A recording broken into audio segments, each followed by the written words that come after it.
So when we're talking budget, we're also talking about your time, because that costs money too, right? So we can save on cost of food, but also we can save on the amount of time that we're doing. So we have a few tips, and most of it we've already kind of discussed. So some of this might be a review. But what we're thinking, our few tips that we have is using a set menu. So again, once you have that menu set and you have your prep list, then if an administrator needs to come in because you're sick that day, they have a list of things that need to be done. Or if you're prepping all your vegetables on Monday, you're saving yourself that time later in the week, okay? Planning for leftovers, although I hear that leftovers aren't a thing.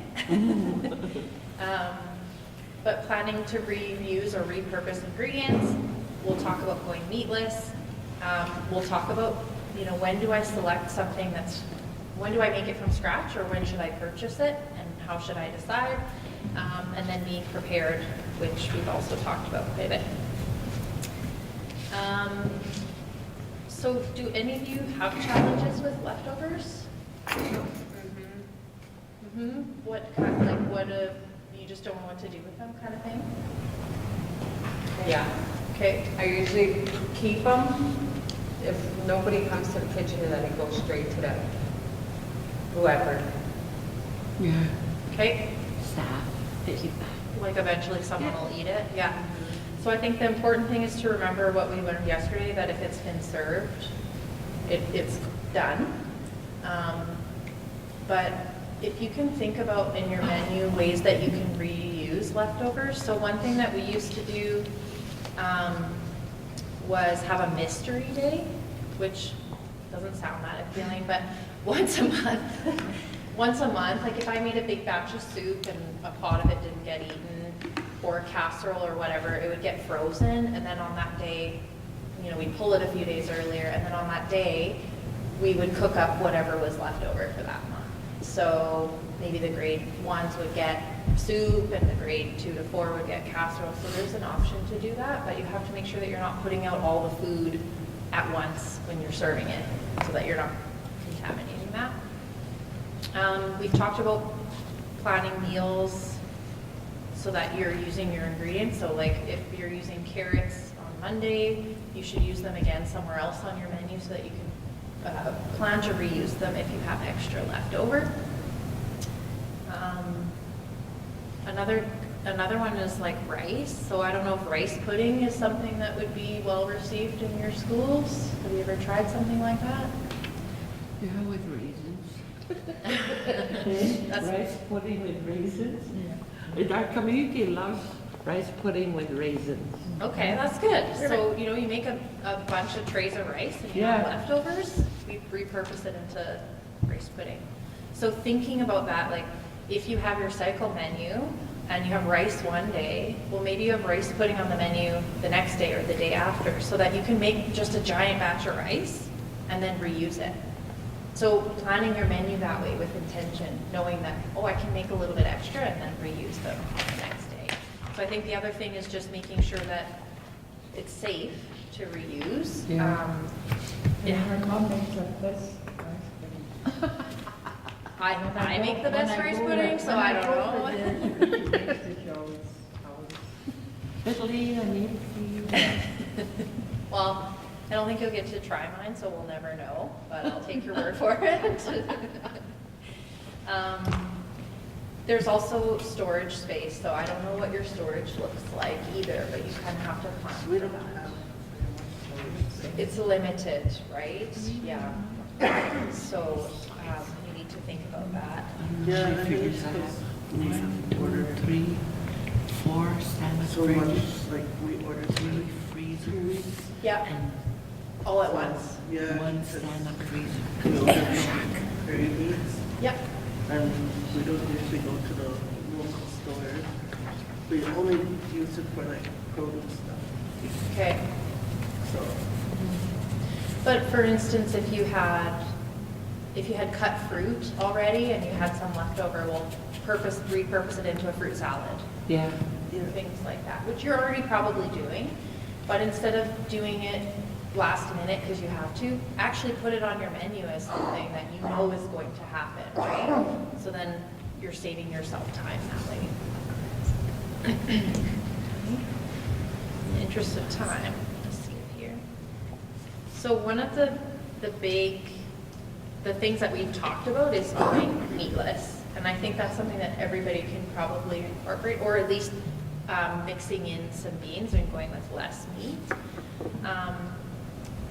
So if we were to look, let's say you're feeding 50 children, and I don't even know what the average price of ground beef is now, but let's say it's $12.52 a kilogram right now. And you're needing about 8 kilograms of beef per meal. So that's $100 a meal just in beef. Whereas if we were to look at how many lentils it would take to make that recipe, it's costing $8.58 for the entire meal. That's replacing 100% of the meat with lentils. So going from $100 to $9 essentially. You may not be able to go straight from using beef to lentils, but if you can even cut your price in half, so if you could save $50 on beef and spend $4 on lentils instead, that's huge. It's very significant savings. And it'll open up opportunity for you to spend that money in other meaningful ways or on other meaningful products, right? So that's the consideration. If you, especially with protein prices being so kind of out of whack right now, right? If you cut your ground beef in half in a chili, for example, and replace it with lentils or beans or something like that, they probably won't notice because they'll still see the beef in it. So it won't be as distracting to them. But you're able to provide in different areas because you made that savings, okay? So, you'll be able to have more fresh fruit or incorporate whatever thing in there and stuff, or, have a great mystery day, right? Whatever the kind of end result would be. But it would be valuable, especially if you got 2, 3, 4 items on the menu that you can kind of cut back a little bit on the proteins, and then you can actually evolve a little bit more. So, just to consider. Yeah, and just looking, like there's, at your menus, there's a few days that you have ground meat, so there's a lot of opportunity there. You could probably be saving at least a few $100s a month, which is, significant. I guess the other thing too is from a storage solution, because storage space at all the facilities is quite tight, right? Especially when you're getting large volume and stuff too. Meats and stuff just take up cooler and freezer space, whereas lentils and beans would take up just dry storage space, and they don't turn on you, right? So like you can open up more for other items that you want to use.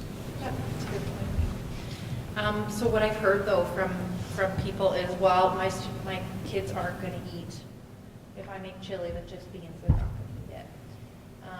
So one of the strategies that I use is something called food chaining.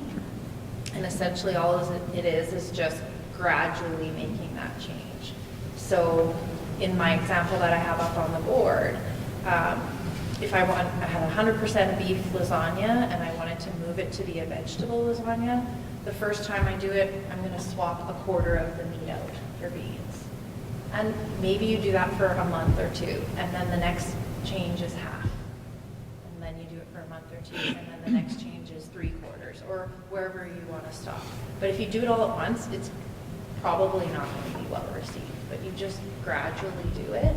And we've also heard that we know that the more you introduce something, like most kids need more than one kind of try at food before they're going to accept it. So the slower the better. If it takes you all year to make that change, or half a year to make that change, then you're still making the change. So gradual is better than all at once. Okay, so take 1 minute right now and have a look at your menu and see if you can map out a food chaining process for you to swap out some beans for meat. So just have a look at your menu. I know you all kind of have some items. Take a minute now to just see what that might look like on your menu. If you were going to food chain something. Okay, so with this food chaining activity, we're using meat as an example, but you can do this for anything. So if you have kids that will only eat breaded chicken, So start by introducing it half and half, so you can kind of swap it out or gradually make that change. I guess breaded chicken's not the best example, but I'm trying to think of something else. Even if it's like a new, Chocolate milk. sure, yeah, exactly. Yeah. Or the yogurt, right? So if you're wanting to introduce something new, it's best to do it gradually. So if you're struggling with anything like that, this food chaining strategy is helpful for sure. And Derek had mentioned, you know, we're talking a lot about beans and how it can save you so much money and it's good for storage, but it's worth reiterating that it's just more nutritious. It will help, it has a lot of that fiber in it, so it will help kids stay full longer. Like there's a number, right now we're just talking about why it's good for you, but there's obviously a lot of other reasons of why it's good for the kids too, yeah. It's not all about you, you know. Okay.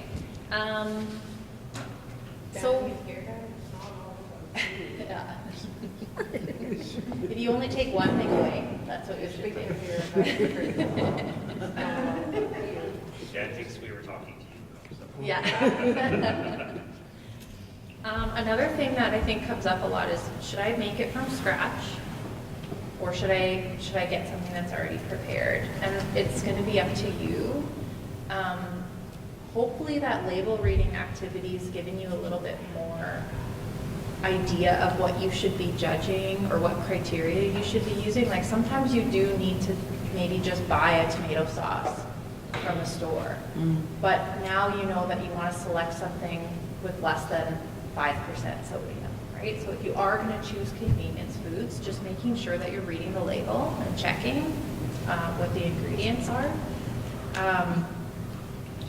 But if you, for example, wanted to, like instead of buying pre-marinated meat, I don't know if that's something that you do, but marinating it in-house, if you're doing a large batch, like if you get a lot of meat and you marinated it, spent 2 hours in the afternoon marinating, cutting and portioning meat, then that's your meat for, you know, the next 6 months on the cycle menu. That's going to save you a lot of time and money. Or shredding your own cheese in your new robot machine. It's going to save you a lot of money, actually, and time, too, rather than shredding it yourself. So you have to look at it, where's the payoff? If I'm going to save time with one thing, what am I going to spend my time on otherwise? Like, where's the trade-off? And when you think about it, like play to your strength, right? Like don't pick something, you know, like if you're not a good baker, don't pick crazy baking things that you want to do. Like build into, like start with what you're really good at and then like slowly work to expand it, right? And utilize like the tools like Dan had mentioned, but like you guys are a network for each other and stuff too. Like each of you is valuable, you have something to bring, you know what you know, and you can share that with others. But also, if you don't know something and you're not sure what to do, YouTube it, right? Like there's a lot of helpful things that you can find to do. You know, you have a case of tomatoes, it's not going anywhere, throw it in the oven, roast it, put it in your robot machine, puree it up, now you have your own tomato sauce. And, you know, right? But consider that, like start with where you're comfortable with and then slowly expand from there into the things that are different. If you start with the things you're uncomfortable with, it's why both Jordan and I are here. We're good at different things. So we're both here because we both have strengths in different areas, right? So, you know, just think of that. Stick to what you're good at and what you're strong with because that'll come easy to you. And just look to slowly expand it. It'll help with all of these things. Okay, so just really quickly, maybe with the people beside you, have a look at your menu. Is there something on there that you are already purchasing convenience that you could switch to scratch? Or is there something that you're making from scratch that's taking up a lot of time that you might be able to find a healthy convenience alternative? So just have a look and see, and maybe discuss for a minute or two. And if you are going to make it from, like, so let's say you have a chili or a soup or something like that, and you want to make it from scratch, is it possible for you to prep large batches of that ahead of time and then freeze it? so that the next time you have it, it's from scratch, but it was already made, it was frozen. So that day, you can work on prepping something else rather than prepping the soup. Keep in mind too, if you're gonna do something like that, chicken noodle will freeze work. Right? Just the vegetables will break down. If you put rice or noodles in it, they'll all break down from freezing. But if you were gonna make like a tomato soup or a squash soup or something, depending on what everybody likes, like a puree will sit better, right? It'll have more stability for it. But you can also make your stock, like if you make stock at all, you can freeze your stocks and then your soups will be easier to make because you'll have that piece already done. But always think about kind of how it'll come out, because if you're like, oh, I had my chicken noodle and it comes out and it's really chicken mush, right? Like, you know, then you're going to be disappointed and it might be a hard sell, right? So just think about that, about like how it will come out of the freezer, how certain products look after they're frozen, because not everything is freezable. Yeah, that's a good point. But you might also be able to get away with doing components frozen, right? So the stock, maybe some of the veg, whatever. Yeah, that's a good point. Okay.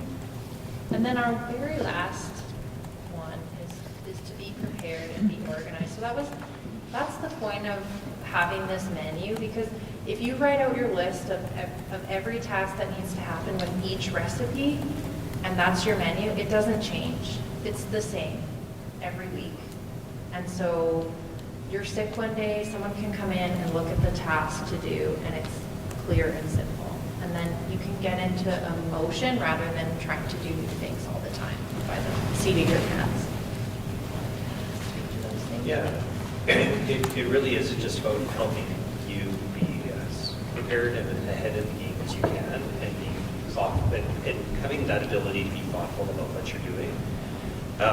I don't know how many of you hear this all the time, but you're very much appreciated, and the work that you do matters, right? Like those kids that you feed, like you impact their lives in a very, very positive way, and you're a direct connection to them for that. And as much as it's frustrating to the EAs aren't telling you stuff when you need to know and doing all this stuff, right? Those kids appreciate you, right? And what you're doing is going to make a difference in their lives because they don't have that right now. So just know that, right? And know that as you move forward and as you try and do better things and stuff like that, it's all for the right reason. And yes, those come with certain frustrations always, right? But the result of what you're doing really matters. And I, for one, super appreciate the work that you guys do, because the work that you do would challenge me because of how much it is. And the only reason that it happens is because you care. So thank you, and thank you for sharing with us and spending time with us and letting us talk to you and stuff too. And I hope what we brought to you was really valuable today, and that it was a good break, and you feel like you're going to leave with something positive. So thank you. It is. Wait, you're still stuck with down. I'm still stuck with that.